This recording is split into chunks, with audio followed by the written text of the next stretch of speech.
I've got access to some 3D printers, which hasn't just unlocked unimaginable lightness, it enables incredibly intuitive and highly optimized designs. I found 5 mod kits that could potentially be my perfect mouse. Some of these designs are rather simple and others scare me a bit, honestly. I'll try to put them together, play with them in game, and give each of them a rating from 1 to 10. I will be assisted by people who know how to use the 3D printers. I just have to try and not break stuff.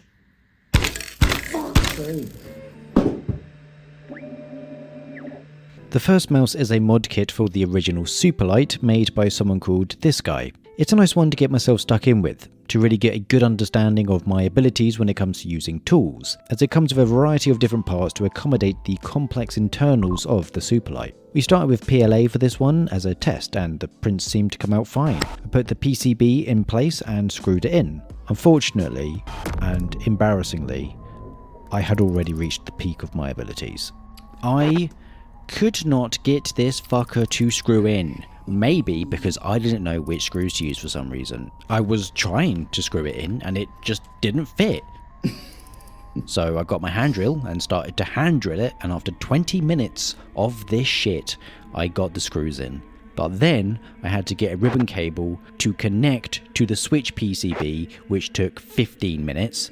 After I'd done that, I had to screw the switch PCB into its support thing, which again took another 20 minutes because I couldn't get the screws in again. And then when I tried to put the buttons on, they would just flop around like a limp dick. So I put the support cage on top of it to keep it secure. It wasn't. And then it just snapped and it started breaking. It's just basically deteriorated into this shitty abomination. There isn't much information on the best way to print this. Others clearly succeeded where I failed. I tried to message the creator, but my account wasn't at a high enough level. Great. One of the technicians suggested I try resin, where a platform is dipped in some sauce, a light shines on it, and you get a lump of plastic which then needs a bath. And it comes out like this. Obviously it didn't come out like this with all the internals inside it. I put this together myself, on my own, and my 2 hands. And me, did a great job. The click feel on this is amazing. The only issue I ran into was the side buttons. They just don't seem to line up with the actual switches at all. I decided to not bother with these because I don't want to. This weighs around 34.5 grams in total. Excluding the side buttons, everything on this feels incredibly sturdy. The scroll wheel feels secure, you can press the mouse 3 button easily. For the gameplay, well, I had to do a quick fix because the sensor was too close to the pad and it went a bit weird. So I stuck some grip tape underneath the mouse skates which fixed it. Once that was done, it was flawless. The half Superlight is actually a really nice design that I'd highly recommend people try. And the buttons being higher provide a bit of added comfort as your fingers are arched less and I'm putting less pressure on the mouse overall. This is honestly pretty sick. So I'm sure Logitech will get around to making something like this themselves in 10 years time. Overall, I'd give this a 5 out of 10. I found it too difficult to put together and that hurt my ego, and also got me questioning whether or not this video was a good idea at all.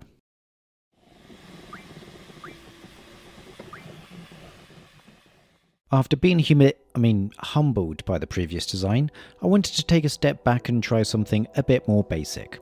This is a design that is inspired by Optimum's Zero Mouse blade. For this, I'm using the Razer Viper V2 Pro. The first print for this one came out fine, until I broke it. We tried another print in a 2-tone filament, and AI identified that there was a print issue. Thank God it's there, because we'd have no idea. Unfortunately, most of these prints came out similar to this, and it turns out this was actually my fault because there are detailed print settings available, but I forgot to tell people about this. Because of how successful the Superlight resin print came out, we decided to try it again for this one. Resin might have started to become a bit of a crutch already, but at this point, I don't care. The only minor difficulty from this point on was sliding the PCB into the frame. After that, screwing in the PCB was really easy, and that was it. It's done. I love tough resin. Playing with this took a bit of time to get used to, as it really pushed my fingertip grip to its limit. My pinky is holding on to dear life here. but it did start to grow on me. The button height and their design is a bit of an issue though, and this might apply to Optimum's blade as well. As they're level to the scroll wheel encoder and housing, my fingers rub up against these and it can be rather distracting. It's not ideal, but I'm a very picky individual because my brain don't work so good. I'd give it a 7 out of 10. It's not perfect for me, but it's close, so the search continues to find my endgame. The important thing is that I'm learning, right? So surely these things will get easier.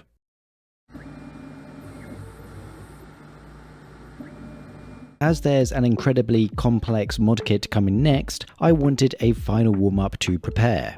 This mouse, the Little Magnum made by Patsaid, uses the internals of the worst mouse of 2025, the Corsair Sabre V2 Pro, so I can make use of this dogshit mouse. This one started with a resin print as I was finding it easier to work with. After the print was done, I just started snipping off the supports and I broke it. It was printed again but in clear resin, which looks sick. I sanded it and it looks sicker. Then I ruined it because I sanded too much of the plastic under the buttons and the switches won't trigger properly. Just a little mistake, it's not a big deal.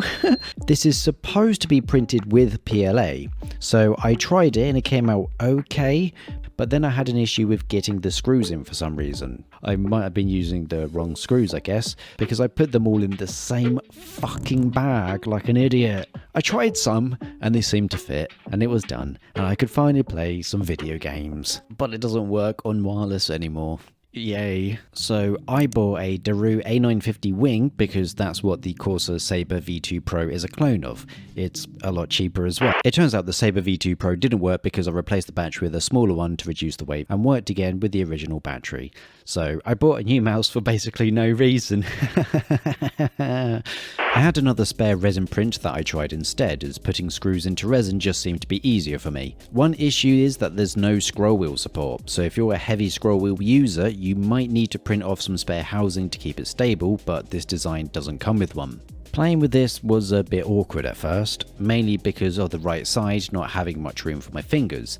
The main switches are incredibly light as well, which took some time to get used to, but after a few hours this actually started to grow on me a bit. Obviously the main downside is the lack of support for the scroll wheel, but this is a design that's meant to be as light as possible. My ones came in at around about 17.85 grams for the resin and 18 grams for the PLA. Pat said he can get his down to just 15.4 grams. Overall, the Little Magnum gets a 6.5 out of 10.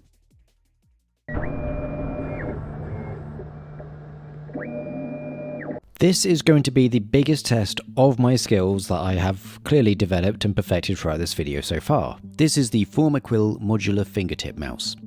I'll be honest, mine won't look this good. And it required a few extra parts which were kindly sent out to me. Regrettably, this was also not idiot-proof. I'll try and keep it short. There's 6 different sides with various holes for you to adjust the location as you see fit. Some sides have an extended rail to allow you to change the width, distance as well as the angle of the sides. My one uses a Ninjutsu Sora V2. This one started with a sick-looking 2-tone filament. Unfortunately though, this required me to pass a skill check, and I failed it.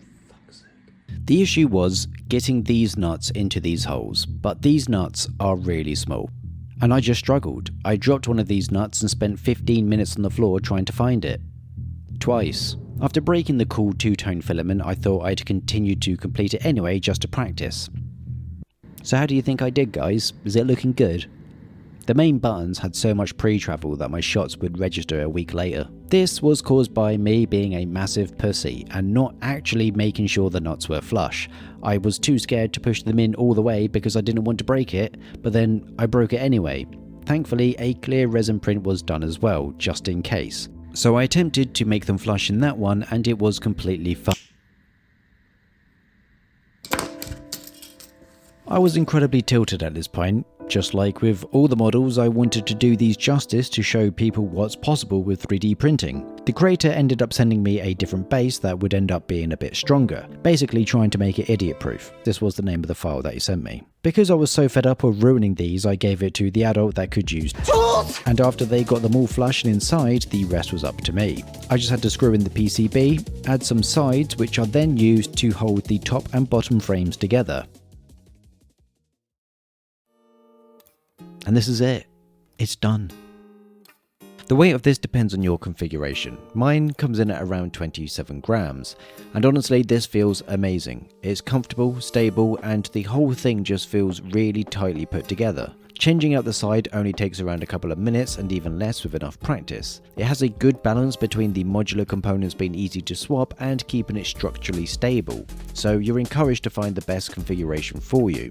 I really liked playing with this, especially after tuning it to fit to my grip more. But this isn't something you can get the print files for. It's a purchasable mod kit that thankfully has all the threads pre-inserted. There'll be a link in the description that will point you in the right direction. Overall, I'd give this an 8 out of 10. It's a fantastic model with a lot of potential, but it has an unsuspecting challenger.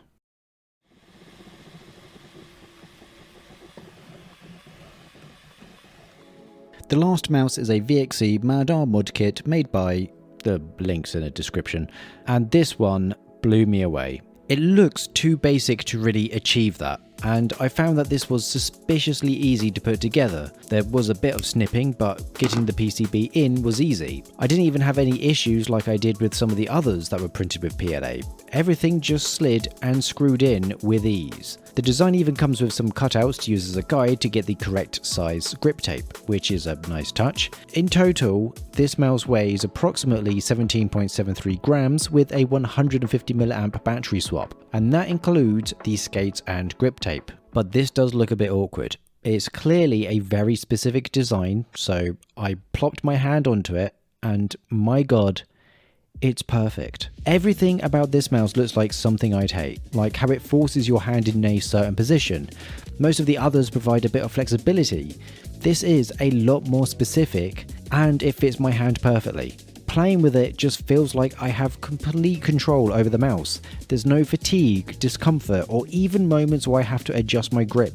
My hand is just on it and locked in. I don't even miss the palm support. It is unbelievable. Even the main buttons, switches, and the scroll wheel feels perfect. There's a little support under the right mouse button that houses the wheel to keep it in place, which is a really neat design choice. Despite the insane lightweight and clearly fragile look, it doesn't feel like that in my hand. This is a 10 out of 10. I cannot fault this at all. This is the perfect mouse for me. I learned a lot taking on this project, like the fact that I'm an idiot. I have no understanding of basic hand tools, and I'm an emotionally fragile individual. I have been blown away by how good these designs are. I was expecting these to be creaky, wobbly, and generally unstable, but each one of these have been so meticulously optimized and designed. Bear in mind that I didn't really follow the best practices when it came to printing and putting these together, yet I have somehow ended up with 5 functioning gaming mice that are great to play with. I hope that I did some justice to the models and their creators. Most of the struggles were obviously as a result of my own inexperience. What I didn't expect is to actually find a 3D printed fingertip grip mouse that is perfect for my hand. Me, the guy that regularly points out that small mice are for neats whose personality traits boil down to just liking anime. I get it now. I was wrong. If you like this video, consider supporting us on Patreon. If I get permission, I might be giving some of these away for the paid tiers, and I will also be posting a full project breakdown there. Maybe I design my own one next. Joking. Unless...